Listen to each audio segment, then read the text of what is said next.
Hey, hello friends, welcome to our channel Kitchen Gardening with me. Friends, this is fully dried sponge gourd and it gives us natural luffa. The sponge-like part below its dried shell is the luffa.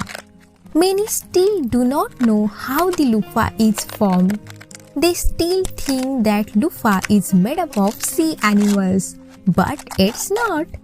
Friends, be careful when removing the shell because it can injure the skin under your nails.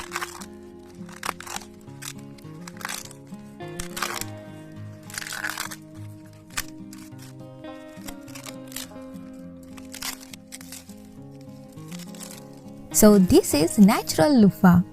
The seed of sponge gourd are inside. Shake the luffa slightly that all the seeds inside come out. This is how luffa seeds are obtained. That's all for today. I hope you enjoy it. Thanks for watching. Bye-bye.